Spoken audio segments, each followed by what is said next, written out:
Good evening and welcome to Chicago Tonight. I'm Paris Schutz. And I'm Brandis Friedman. On the show tonight. And I said you got royally screwed, and I meant that. A sitting alderman is convicted. A look at city council corruption and calls for reform. We should give the diplomacy every chance to succeed.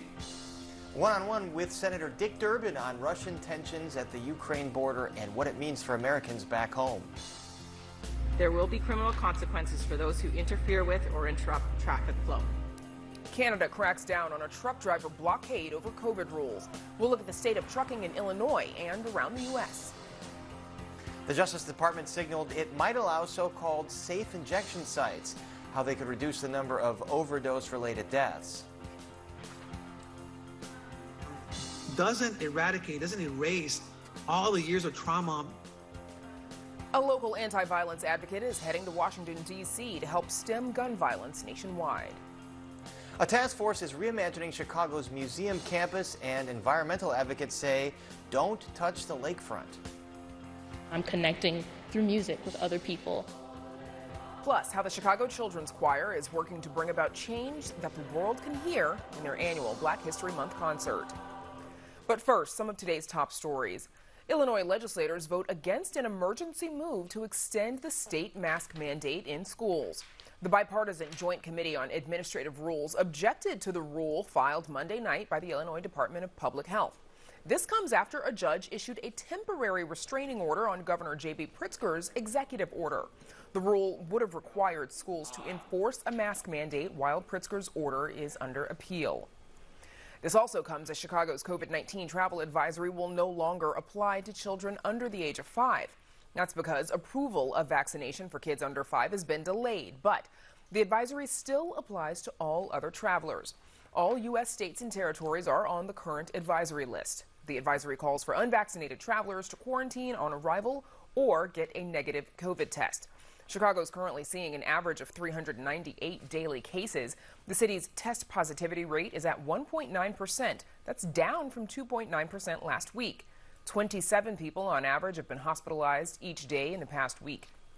Chicago Public Health Commissioner Dr. Allison Arwady says this is significant improvement, but that the risk of transmission is still high.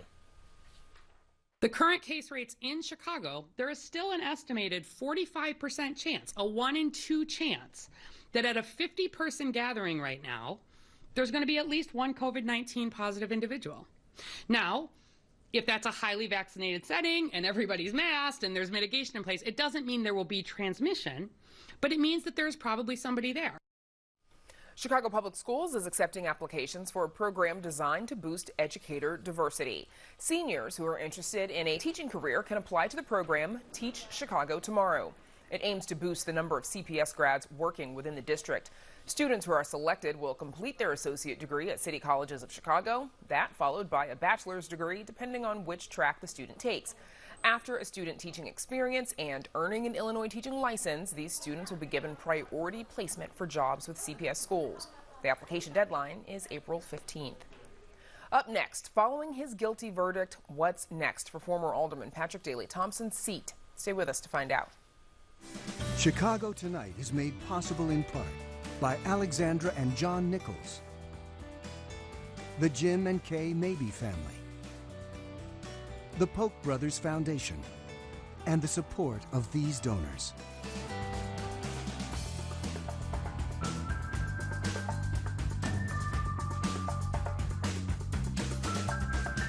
Another Chicago alderman faces potential prison time, but not just any alderman, a Daley. Amanda Venneke joins us now with reaction from city council members and prospects for his replacement. Amanda. Yes, Brandis, this is a stunning turn for the nephew of former Chicago Mayor Richard M. Daley and the grandson of former Chicago Mayor Richard J. Daley. Alderman Patrick Daley Thompson will have to resign his city council seat given his convictions for lying to the IRS and for filing false tax returns. He has not resigned yet, at least that I'm aware of. When I called his 11th ward office today, the woman who answered the phone said he had no statement, just that she personally wishes Thompson and his family well. Thompson's colleague, Alderman Nicholas Fasato, says he is sad and stunned, calling Thompson a generous man who he says the IRS would have worked with without legal troubles had his name been John Smith. His fault was being a hard worker, overwhelming himself with work to make a good life for his family. So I said he got royally screwed, and I meant that in a bunch of ways. Royally because of what his name is, and royally screwed because, because he's an alderman. So a combination of, one, he's an alderman, and two, what his mother's last name was. Once Daley Thompson does resign, Mayor Lori Lightfoot will have 60 days to appoint a successor. Sposato says for the sake of continuity, he believes she should appoint one of Daley's office ward employees who vows not to run for the job in next year's election. Alderman Gilbert Villegas says that an Asian American should get the appointment. Even as the city council has struggled to draw a new ward map, there is consensus that a new 11th ward should have a majority of Asian American residents. Villegas says there's no need to wait for 2023 for that. You have to remember that right now, Illinois' population increased a little bit. And had it not been for the Latino community and the Asian community, Illinois would have lost 2 congressional seats instead of 1. And so as a result of that, we need to make sure that representation is reflected in its elected officials. Local Asian leaders do hope to have a voice, like Grace Chan McKibben, who says that the mayor should choose the best qualified person as well as someone who understands the community. Experience is part of that understanding. And so someone who does have the experience of being an Asian American or understand the experience of being an Asian American definitely helps in this particular situation. Symbolism is also important, right? We've been pushing for a 50% plus Asian American ward because Chicago's Chinatown is the only growing Chinatown, or often touted as the only growing Chinatown in North America. And so other cities are watching us, and to be able to have an Asian American alderperson representing this particular ward is significant for the same reason. Now, Ambria Taylor is a CPS middle school teacher, also a member of the Chicago Teachers Union. She's lived in Bridgeport, so the 11th ward, for about a decade, and she says this verdict is huge. I was ready to run against a Daley, and I'm sure he was going to be ready to throw everything he has at me, which I'm sure would be a lot. I would definitely be an underdog in that race. Now, even before the conviction, Taylor this past October had announced that she was going to run a campaign for the 11th ward seat. She says she is not specifically vying for the open appointment, though she would consider it if she had the chance. She says she wants to earn the job from voters. The stronghold of Daley has kind of narrowed down to the 11th ward, right? That legacy kind of ends here. And, he's been toppled now. I think that marks a huge change for the ward. I think we're at a crossroads right now. I am so hopeful that we are going to seize it and that we are going to make this ward a place that is transparent, that collaborates with people, that doesn't rally up hate in order to, try to strengthen that hold on power. Thompson is one of several sitting aldermen facing trouble with the law, and Alderman Byron Sigcho Lopez says that shows accountability is needed more than ever in Chicago City Council. He is troubled that there is no inspector general right now, even as the former one had announced in July that he'd be leaving in October, meaning that the post has been vacant for 4 months now, as of today. In the case of the inspector general, proper oversight and accountability in city council is more urgent than ever. That's why I'm still continues to be concerned that still have not seen the type of transparency the Mayor Lightfoot campaigned on. The mayor's office did not respond this afternoon when I asked for an update on the appointment process for Daley Thompson's seat. But in a statement issued yesterday, the mayor said she promised to be open and transparent about it. With that, Brandis, back to you. Amanda, thank you. And now to Paris for a one-on-one with Illinois' senior senator. Paris. Brandis, some Russian troops have reportedly withdrawn from the Ukraine border, but negotiations are ongoing with the U.S. and NATO allies. President Biden has warned of intelligence of an imminent invasion, but here is what the president had to say this afternoon. If Russia decides to invade, that would also have consequences here at home. But the American people understand that defending democracy and liberty is never without cost. This is a cause that unites Republicans and Democrats. And joining us to talk about the tensions and much more is Illinois Senior U.S. Senator Dick Durbin, who serves as the Senate Majority Whip and chair of the Senate Judiciary Committee. Senator Durbin, welcome back. Thanks for joining us as always. So you've heard the Kremlin talking about backing off, withdrawing some of their troops and saying diplomacy is still an option. Do you take them at their word? Well, I'll believe it when I see it. You know, let's put this in perspective. It was Vladimir Putin's decision to put 130,000 Russian troops on the border of Ukraine. That isn't the act of a peaceful man. It's someone who is provocative, disruptive, and has a history of being a thug.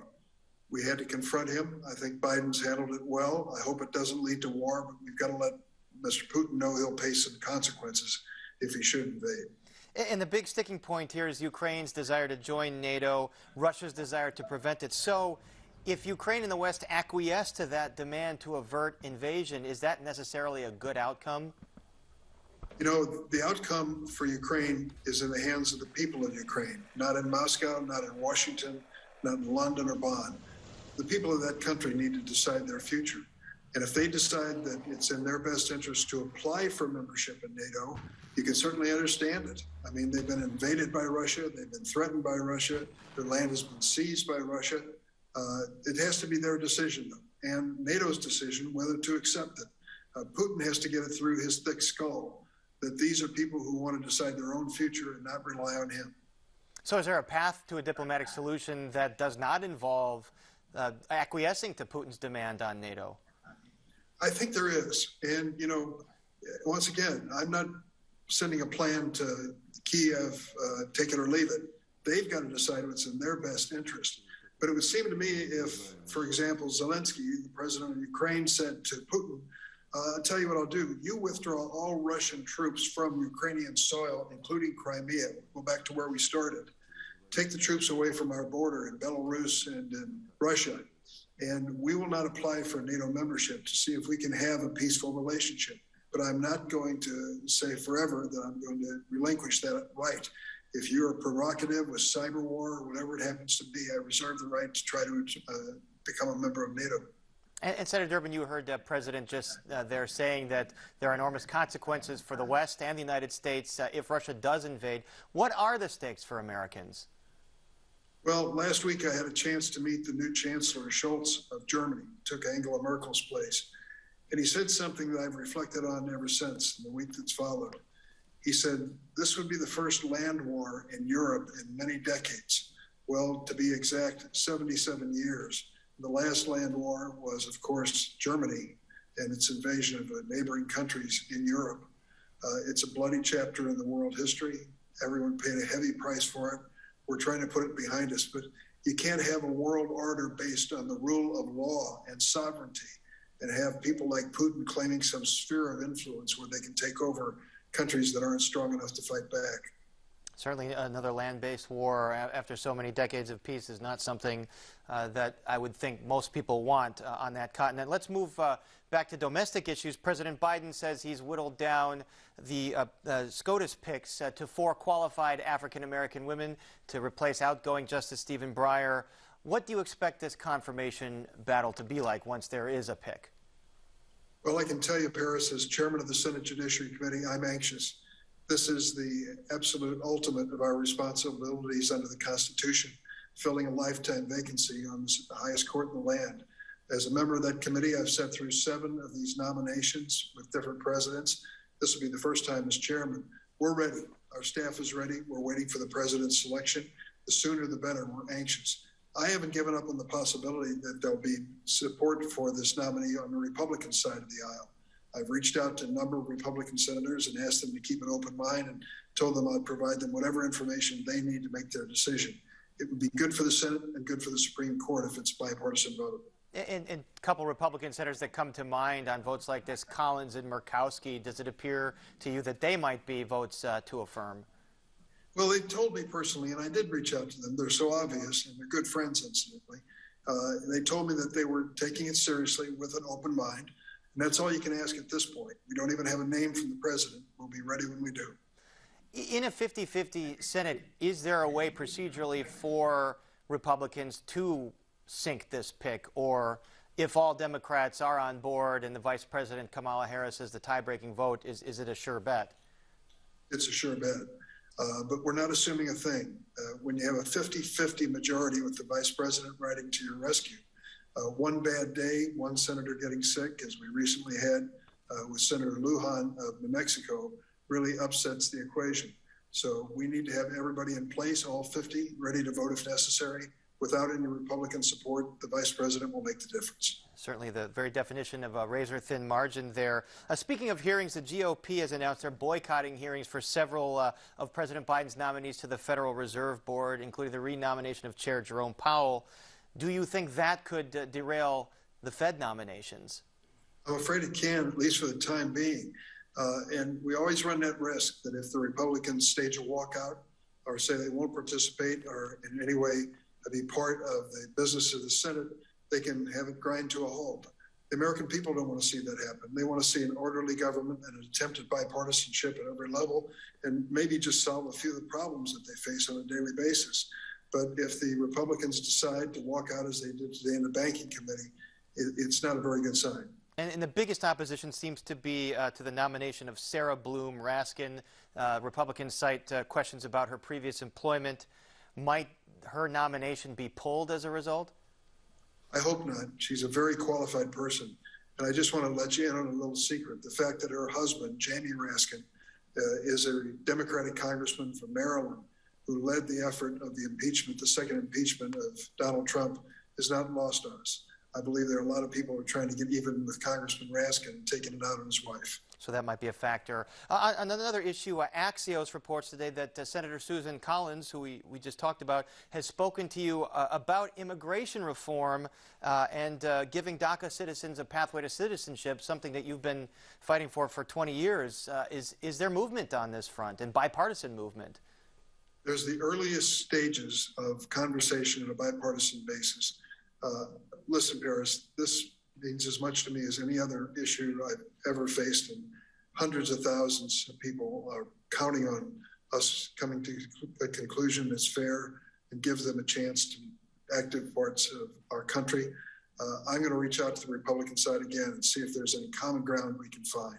I've talked to Susan, I've talked to several other senators to just sit down with an open mind and let's discuss our possibilities. And given the political winds in the midterms, might your window here be, now in November or January to actually get something done on this? Absolutely. The sooner the better. The closer to the November election, the more heated the political rhetoric becomes, the less likely a compromise can be reached. So I'm going to take every opportunity I can early this year. All right, we'll follow developments on that. You also announced today you're introducing legislation that might end once and for all these regular political game of chicken battles over the debt ceiling. Explain what this proposal would do. This is outrageous. To think that we really risk the full faith and credit of the United States of America's government on an annual basis when we have these death-defying stare downs as to whether to pass the debt ceiling. The debt ceiling is the validation of money we've already spent. So many members of the Senate on the Republican side spend the money and then turn around and won't actually pay the mortgage debt that comes as a result of it that the United States owes, to put it in common terms. That's got to come to an end. No great nation can be subject to that kind of last-minute, dead-end stare down on a regular basis and succeed. And does this move to sort of put this in the hands of the Treasury Secretary have bipartisan support, do you think? We're going to find out. But I tell you what, I'm open to anybody's suggestion. This is mine, but this is terrible. To risk this economy, economic growth, jobs and business and jobs in the United States once a year so the politicians can play showdown, it's not fair to this country. And finally, Senator Durbin, you've sponsored the reintroduced Violence Against Women Act.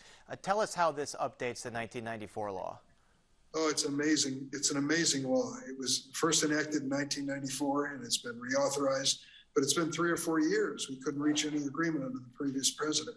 Well, this time we have a good agreement, a bipartisan agreement.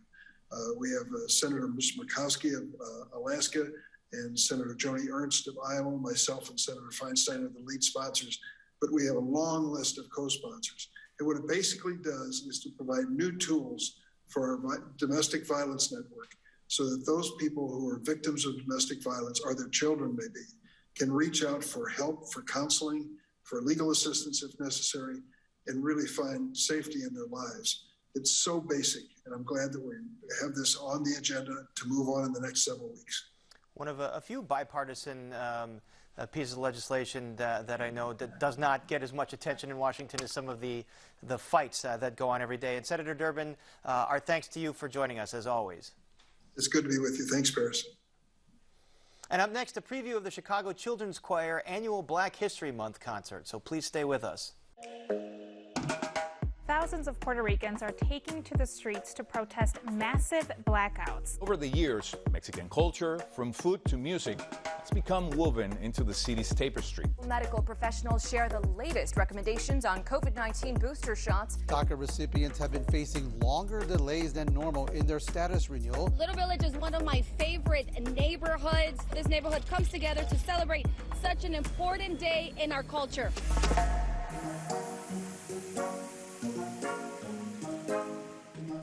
And there's much more ahead on Chicago Tonight, including what environmental advocates are saying about the mayor's new task force to reimagine the museum campus. But first, remembering, reclaiming, and reconnecting. That's the theme of this year's annual Black History Month concert by the Chicago Children's Choir. Arts correspondent Angel Edo caught up with them at rehearsals at the Chicago Cultural Center and offers a preview of what can be expected later this month.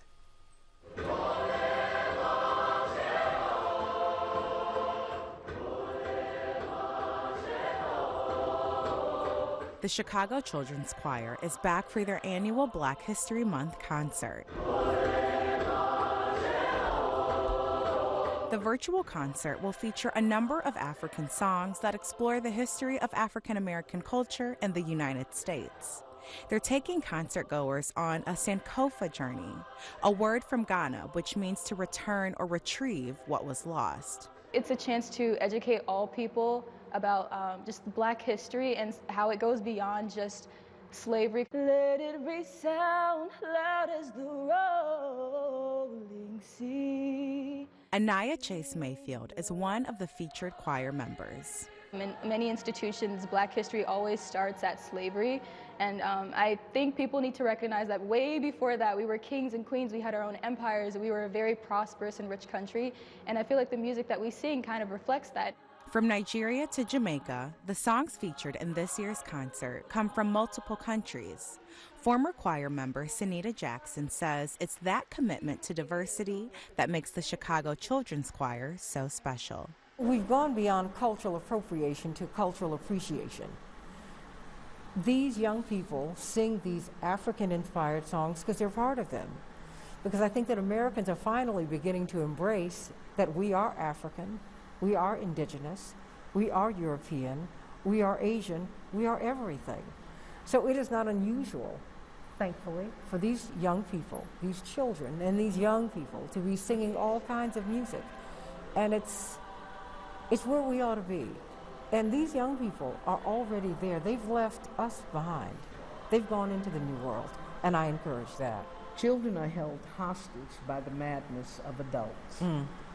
And what you see when children have the freedom of expression, they know the truth and they sing the truth, even if it's a painful song. And adults need to listen. They are the future and they are a reflection of ourselves. Whether it be Lift Every Voice and Sing or a gospel song sung in Yoruba, choir members hope their voices will bring about change that the world can hear. You have tone, you have cadence, inflection, pitch. So you have all these devices that are working towards the emotions, the heart of a person. It's hard to speak directly to a person and get right to that, but with music and all these devices and energies and the collective behind you, it's easier and it's deeper. And no matter how you feel about a certain song, it gets you there. And it may just take a person a minute to admit it, but that's what we're hoping to do.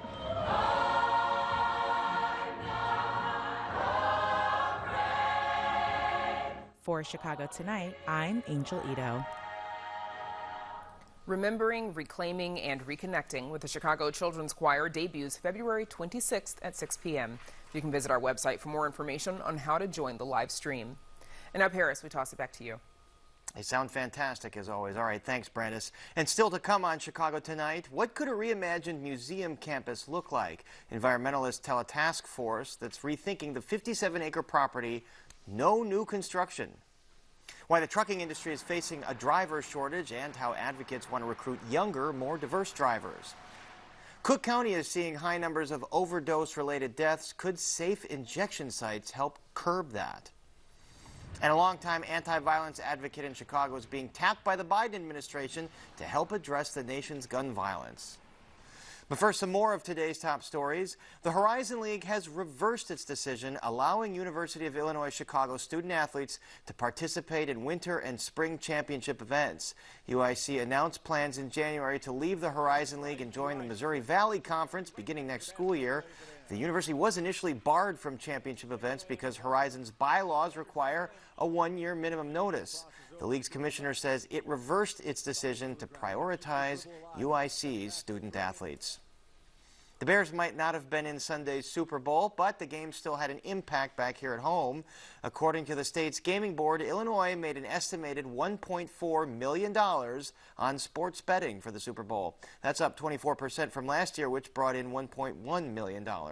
In total, Illinois saw more than $60 million of sports betting for this event. That's about $44 million in bets before the game and $16 million during the game. And on the note of gambling, the agency that runs McCormick Place raises red flags about proposed locations for casinos on its grounds. The convention center is the location for 3 of the 5 proposals for casinos in Chicago. The Metropolitan Pier and Exposition Authority, also known as McPier, runs the center. And Crane Chicago Business reports the agency says the proposals could impact operations and hurt its ability to host conventions and trade shows. Mayor Lightfoot and City Council are expected to settle on one of the 5 bids for a Chicago casino in the coming weeks. And Chicago is under a winter storm watch, which will last until 9 o'clock Thursday evening. Temperatures could top 50 degrees tomorrow, but the National Weather Service says the area could see rain beginning Wednesday night, and that will transition into freezing rain, then sleet, and then snow as the temperature drops. And snow is expected for most of the day on Thursday. As much as 6 inches could fall in some parts of the region. So be careful out there, as this icy mix will make for hazardous travel. And now to Brandis for what a new museum campus could look like through the eyes of environmental advocates. Brandis. In Paris, a casino in McCormick Place East, a retractable roof for Soldier Field. These are just some of the possibilities that spring to mind when reimagining Chicago's museum campus, and it's what the mayor's new task force is set up to brainstorm. And anything and everything is on the table, except for one thing: new buildings. WTTW News reporter Patty Wetley joins us now with more. So, Patty, remind us, what's the purpose of this newly formed task force and what does it hope to accomplish?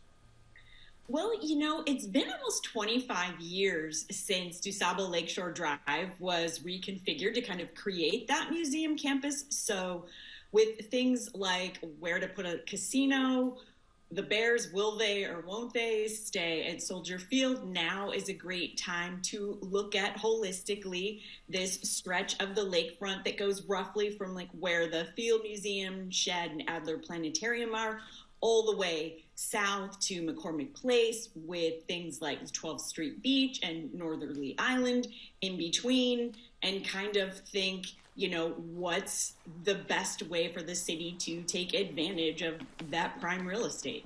And you also spoke with some environmental advocates for their thoughts on reimagining the museum campus. What's their bottom line?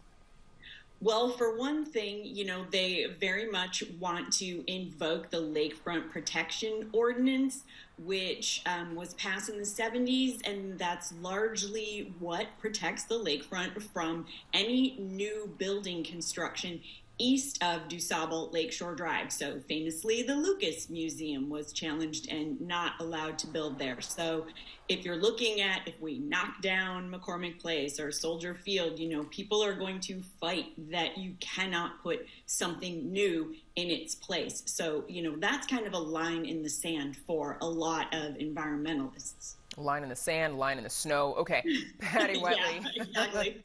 Thanks so much. Thanks, Brandis. And you can read Patty's full story on our website. It's all at WTTW.com/news. And now, Paris, we toss it back to you. Thanks, Brandis.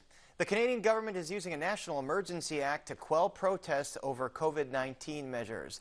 Many of the occupations and blockades have been driven by truck drivers angry over a vaccine mandate in that country. A blockade on the Ambassador Bridge between Ontario and Detroit has caused the latest supply chain headache for automakers.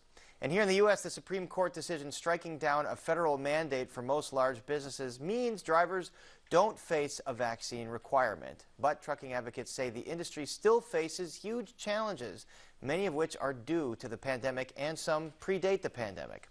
And joining us to discuss why there's a shortage of drivers and how the industry hopes to tackle that issue is Matt Hart, Executive Director of the Illinois Trucking Association. Matt Hart, thanks for being here with us on Chicago Tonight. First of all, that nearly week-long blockade on the Ambassador Bridge between Detroit and Windsor, Ontario came to an end. Your reaction to this action taken by Canadian truckers to protest the vaccine mandates in that country? Well, Paris, thanks for having me on. Always a pleasure to be with you. I think what's important for your viewers to understand in looking and watching what's been going on in Canada is realizing that this did not go on in the United States of America. As you said, we do not have a vaccine mandate. And this was one of the things that we were very worried about. And one of the reasons that we opposed the Biden administration's vaccine mandate on large employers was we were worried that that would happen in the United States of America. We challenged that, took it all the way to the Supreme Court, and were successful in that. And decidedly, 6-3, the Supreme Court agreed with us that that was not a good thing. And so first of all, we're just glad that that's not happening here in the United States.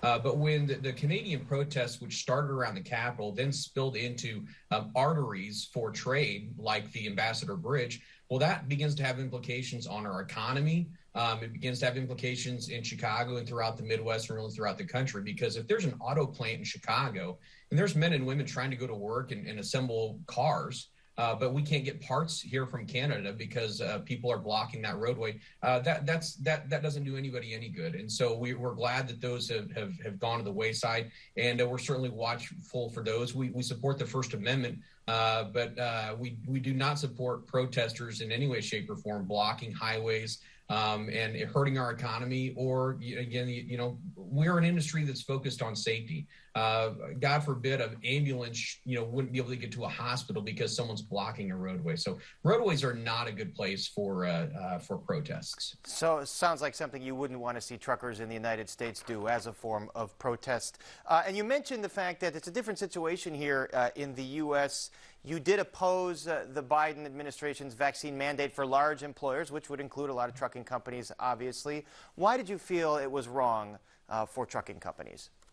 Well, it didn't make a lot of sense, and it wasn't really fair because no one could explain to us why a trucking company that had 102 trucks was more of a threat than a trucking company that had 95 trucks. And that threshold alone, which seemed to be picked out of the sky as to why that was the limit, was never explained to us. And also in our industry, the trucking industry, folks have got to remember, we have never stopped working. Throughout the pandemic, we continued to deliver the goods that Americans needed. There was no work from home in the trucking industry. We continued to deliver these goods. We continued to deliver it before we had a vaccine. After we got the vaccine, we delivered the vaccine, and we've never been a threat. And there's no data out there to show that the trucking industry was a threat throughout. At the same time, Mike made the argument that drivers are going to different locales throughout the country, so if they are infected, they could spread the disease easier. What about that argument? Well, that would be true if we were interacting with a lot of people, but generally truck drivers are not interacting with a lot of people. They spend most of their day in their truck by themselves. If they go to a shipper or receiver, they're having limited access. In fact, many of our shippers and receivers made it easier for our folks to not have to interact with folks. And we took those necessary precautions. I know here at the Illinois Trucking Association, we were at the forefront of getting masks out to drivers when mask mandates were first made available. So we took the precautions, but again, we're not, a truck driver generally doesn't expose him or herself to a whole lot of people, even though we're traveling about the country. All right, there's a lot of other challenges facing the trucking industry here in Illinois and across the country that predate the pandemic. I was reading a statistic where 97% of trucking companies have reported driver shortages. So how big a problem right now is the driver shortage? Oh, we had a driver shortage long before everybody else was having workforce shortages. And our data shows that we had a small dip at the peak of the recession, or at the peak of the pandemic, when some of the manufacturers were shut down in say May and June 2020. But since July of 2020, we consistently had a driver shortage. Over 90% of our trucking companies said that they have a truck driver shortage. Right now, 1 in 3 trucking companies have a severe shortage, which means they really could use about a 15% increase in their driver pool. Much of that is being driven by consumer demand, which is up 30 to 50% in today. How does that impact the broader economy writ large when you've got trucking companies that are just looking for drivers to ship goods and they just can't find them? Well, I think everybody is seeing that. If you've ordered paint and it's taking longer to get paint, or if you've ordered building materials, I know I tried to order a couch. They couldn't get fabric to make the couch. The couch was manufactured in the United States of America, but the fabric came from overseas. And so our supply chain obviously has been pushed to the limit. And the more drivers that we can get behind trucks, the quicker we can get the Americans' goods delivered. And the fewer drivers we have, the more people are going to have to wait. And I know there's some legislative efforts at the state and federal level to try and tackle this, including getting more younger drivers on the road, getting more women drivers. Tell us what the potential solutions here are.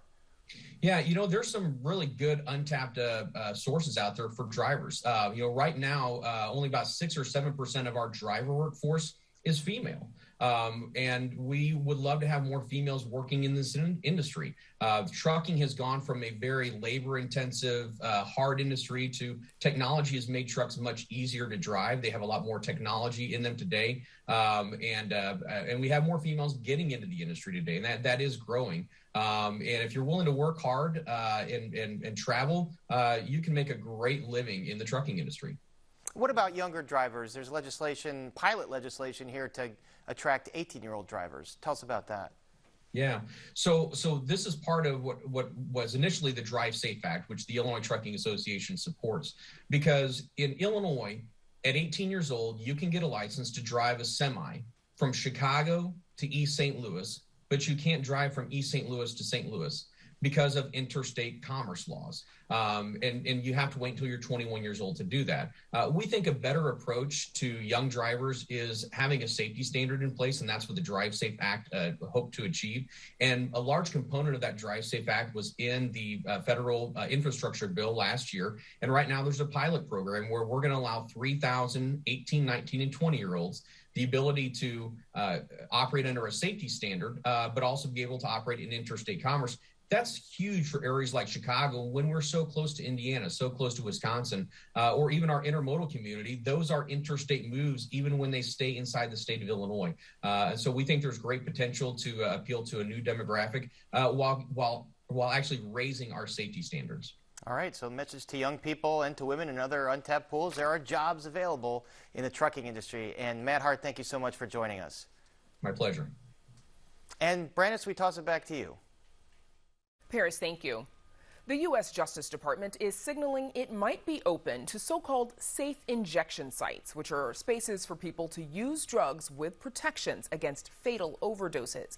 The department says it's evaluating the sites as part of an overall approach to harm reduction and public safety.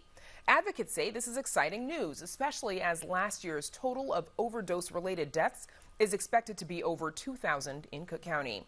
Joining us now with more are Dr. Kiran Joshi, Senior Medical Officer and co-lead at Cook County Department of Public Health, Erica Ernst, Board President and Interim Executive Director at Chicago Recovery Alliance, and State Representative LaShawn Ford, who has introduced legislation in Springfield on this issue.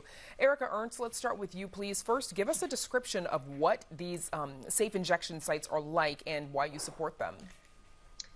I'm a big fan of safe consumption sites or safe injection facilities, depending on the facility itself. They can be a wide variety of things. They can be from a safer bathroom, and you have your bathroom equipped with stainless steel. The door flips outward. You have a monitor, limited time in the restroom, with peers running it, all the way to a very medicalized facility like Insight in Vancouver, where they have wraparound services and recovery treatment upstairs.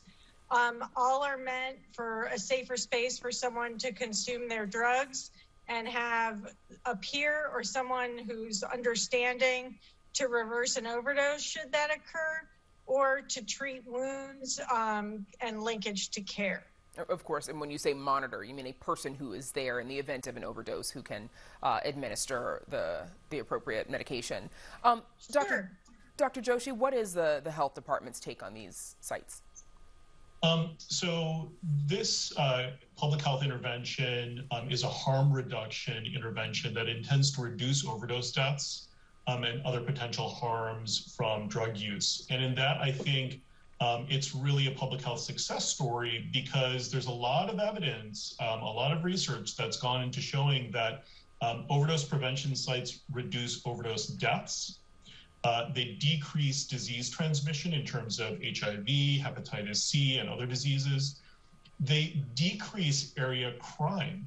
And of course, they increase addiction to treatment and other social services. So based on this evidence, we believe that these are a vital harm reduction strategy that have clear public health benefits. Dr. Joshi, we've used the word harm reduction a couple of times. Give us a brief sense of what that is, please, what that means.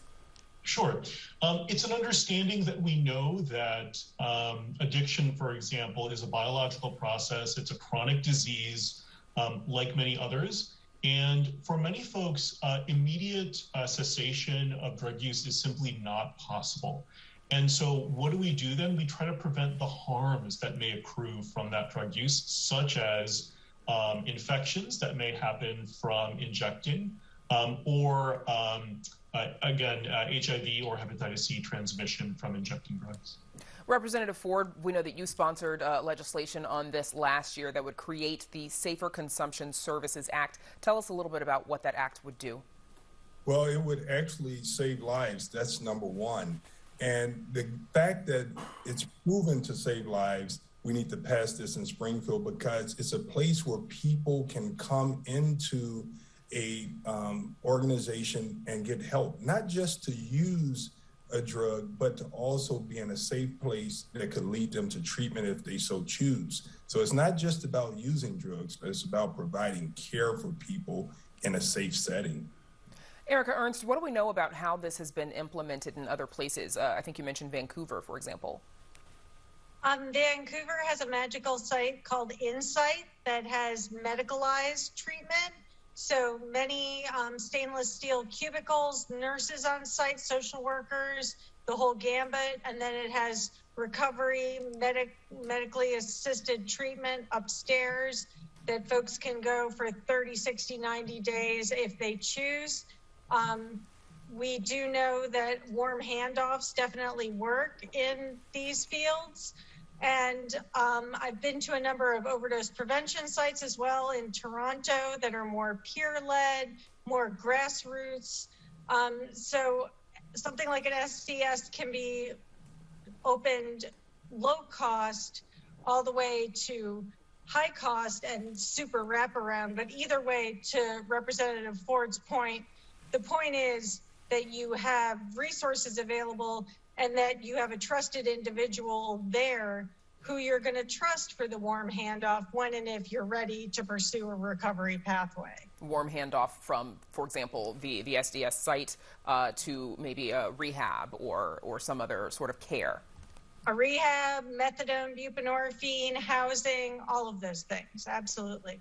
So, Dr. Joshi, what is your reaction to the critics who say that this might bring more drugs or crime to the area, or those who say this is, state-condoned drug use? Sure. So I'd say, firstly, that I think partially that's a manifestation of the deep-seated stigma that we have in our society around drugs and people who use them. In point of fact, addictions are chronic diseases, just like diabetes, just like high blood pressure, and we should treat the people that have them with the same compassion that we would any other patient with a chronic disease. Regarding the specific point about crime and increasing drug use, there is no evidence that supports that. In fact, to the contrary, we found in the research that when overdose prevention sites are implemented, crime can go down in the area. Injection paraphernalia is no longer strewn about the streets or the sidewalks because it's disposed of in a safe way. Representative Ford, we know that this bill didn't pass last year. What's been the argument from opponents of it? You know, just being educated about the fact that we're going to allow people to use an illegal drug.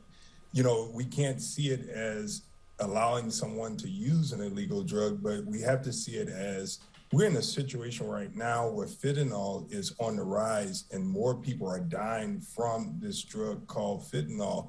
And so I think we're getting to the point now that has risen all the way to the federal level, that there's a better understanding about the need for safe consumption sites because they do save lives. And so we're working it very hard. And I'm very grateful to CRA for their leadership in this and pushing it very hard. What, Representative Ford, what needs to happen next in order to get your legislation through or to make these sites a reality in Illinois? We're going to keep pushing and get 60 votes and try to pass this bill before we leave in April. And CRA and all the advocates, the West Side Heroin Opioid Task Force and the doctor from the county, everybody's pushing this. So I'm very excited. I believe that we've educated people in a way, as Doctor has spoken, that this is a sickness for some, and we have to make sure we treat it that way. And quickly before we go, Erica, 2020 saw over 1,800 overdose-related deaths in Cook County. For 2021, over 1,700 confirmed. The medical examiner anticipates more than 2,000. In 15, 20 seconds, what role does fentanyl have in this increase? Fentanyl has a huge role because it's an unpredictable and it's an unknown, and there's so many analogs of it. Folks don't know what they're getting anymore, so they can't use the amount they were formerly using. Also, COVID plays a huge role. People trying to be responsible, self-isolating, and in turn, nobody can reverse their overdose. Okay, a lot of work to be done, obviously. Erica Ernst, Representative LaShawn Ford, and Dr. Kiran Joshi, thanks to all three of you for joining us. Thank you. Thank you. Bye-bye, team. Coming up, what the next chapter holds for a local anti-violence advocate. That's a conversation with WBEZ reporter Michael Puente that originally aired on Saturday's Chicago Tonight Latino Voices. But first, a look at the weather.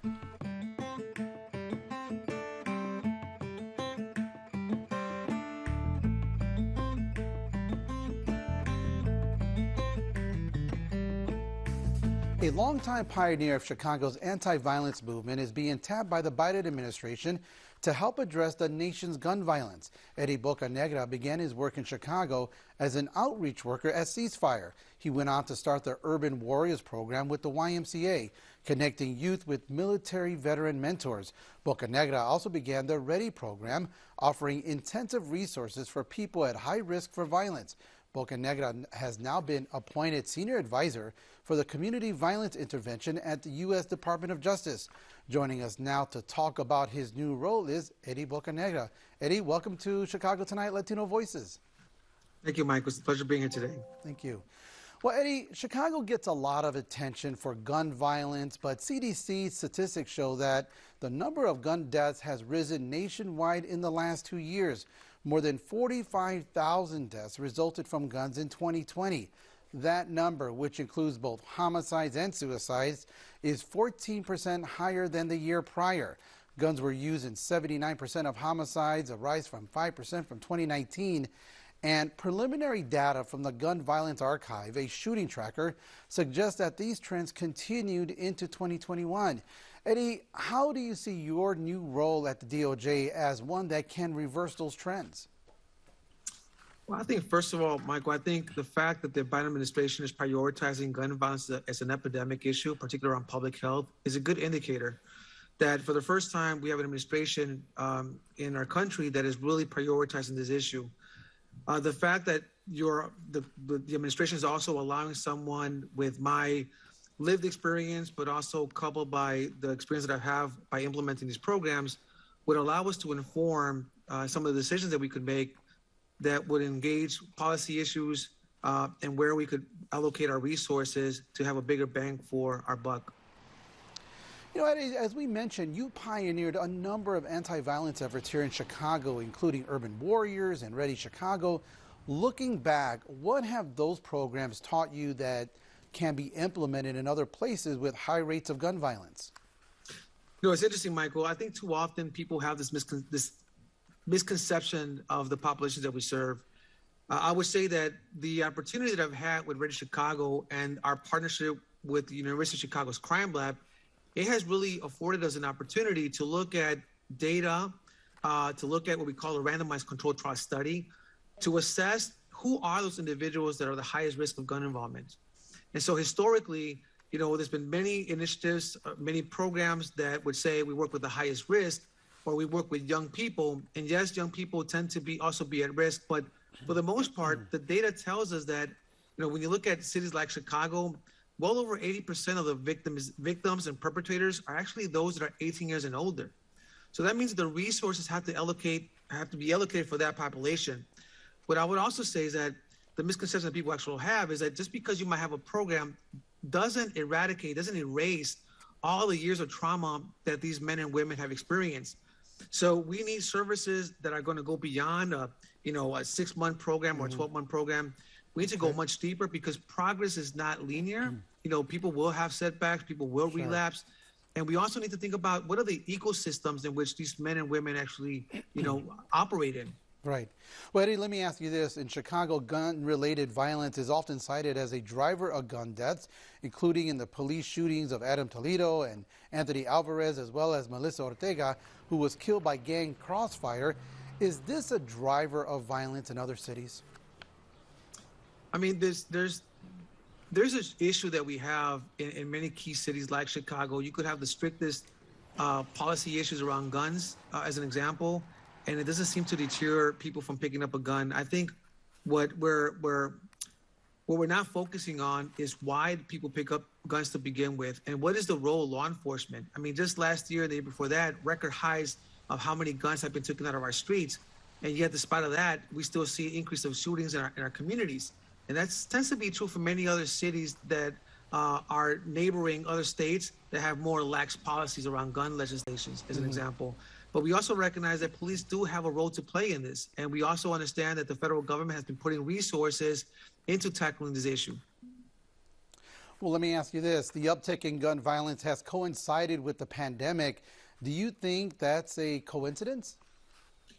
Well, I think the researchers are still evaluating and assessing this.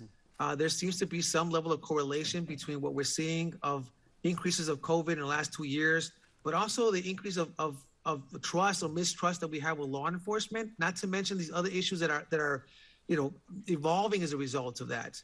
I think that the pandemic in itself has really made many of our communities that were already fractured even more vulnerable.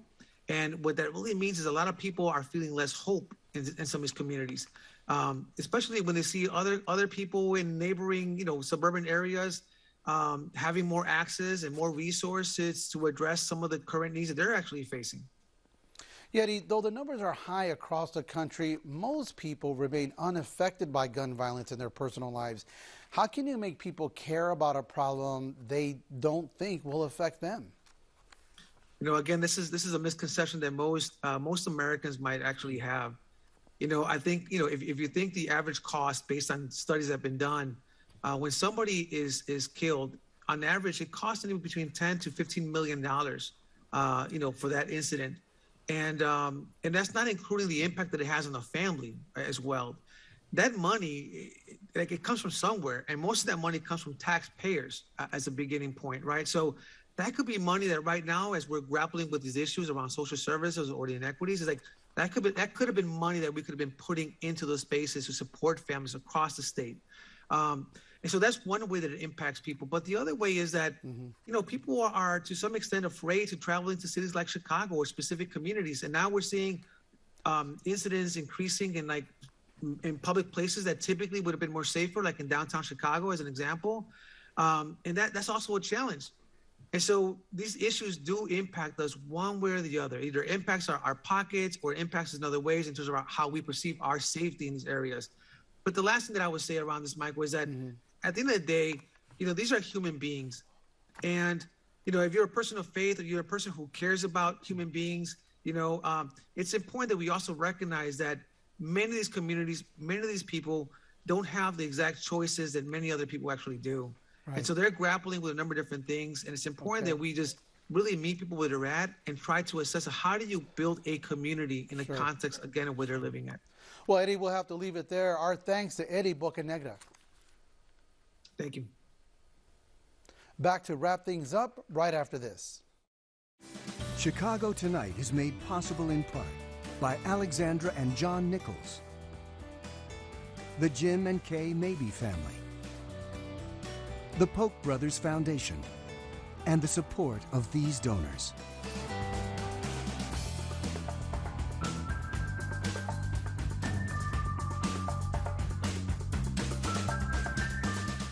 And that's our show for this Tuesday night. Please join us tomorrow night live at 7. An Olympic doping scandal has taken over headlines worldwide. We discuss the details at play. And following Patrick Daley Thompson's guilty verdict, our Spotlight Politics team examines the Daley legacy. Now, for all of us here at Chicago Tonight, I'm Paris Schutz. And I'm Brandis Friedman. Thank you for watching. Stay healthy and safe, and have a good night.